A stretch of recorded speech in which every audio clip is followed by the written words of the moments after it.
दिवसेंदिवस कबूतरखान्यावरून वाद हा वाढतच चालला आहे। आज जैन गुरूंकडून देखील पुन्हा एकदा आंदोलनाचा इशारा देण्यात आला आहे आणि यामध्ये थेट त्यांनी मनीषा कायंदे यांना देखील टार्गेट केलं आहे। सध्या आपल्या बरोबर याच विषयावरती बोलण्यासाठी आपल्या सोबत आता मनीषा ताई आहेत। ताई, काय सांगाल? एकंदरीत जैन गुरु जे आहेत त्यांनी सांगितलं आम्ही एक मोठं आंदोलन करू, देशभरातून जैन समाजातील लोक इकडे येतील आणि शस्त्र घेऊन आम्ही हे आंदोलन करू। खरं तर मला आठवतं 4 दिवसापूर्वी माननीय मंगलप्रभातजी लोढा त्यांनी म्हटलं होतं की याच्यात कोणीही जैन नव्हते। आता तर सढळ पुरावाच आहे। हा काय माझा एकटीचा विषय नाही आहे, हा मुंबईतील राहणाऱ्या 2 कोटी लोकांचा विषय आहे, ज्यांच्या आरोग्याचा प्रश्न आहे।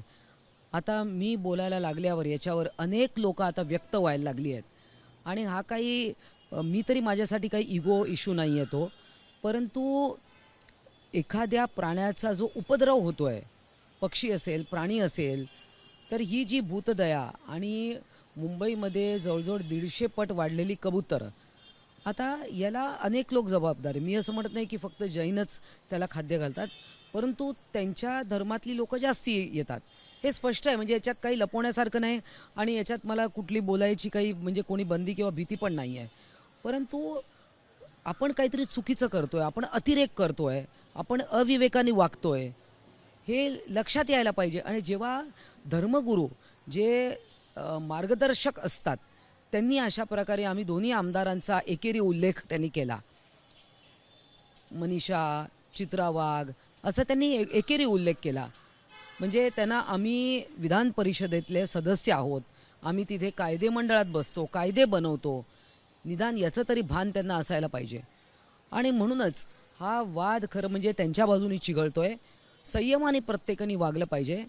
आणि हा जो त्यांनी आता म्हणजे अतिरेक चालवला आहे, आता याच्यावर का 3-4 दिवस झाले सगळे गप्प आहेत।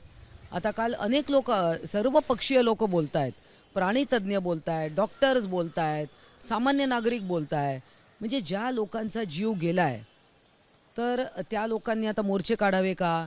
आणि तुम्हाला मी पुन्हा एकच गोष्ट सांगते की हे पब्लिक प्लेसमध्ये न्यूसेन्स, प्रत्येकाला ज्याला आवडतं त्यांनी कबूतर असतील, पारवे असतील, त्यांनी घरी पाळावेत। कारण इतर तुम्ही प्राण्यांचा पण त्रास होतो तेव्हा तुम्ही हेच बोलता ना की ज्याला कुत्रा पाळायचा, मांजर पाळायचं, त्यांनी हे आपले चोचले घरी पुरवावे, हे सगळं बोलता तुम्ही। त्यामुळे हा कुठलाही इगो इश्यू न करता जैन समाजाने खरं तर अतिशय समजुतीने घेण्याची गोष्ट आहे। आणि चाकू सुरे हत्यारं काढतात, अहो या देशामध्ये कायदा आहे, कोर्ट आहे, पोलीस आहे, हे लक्षात ठेवा।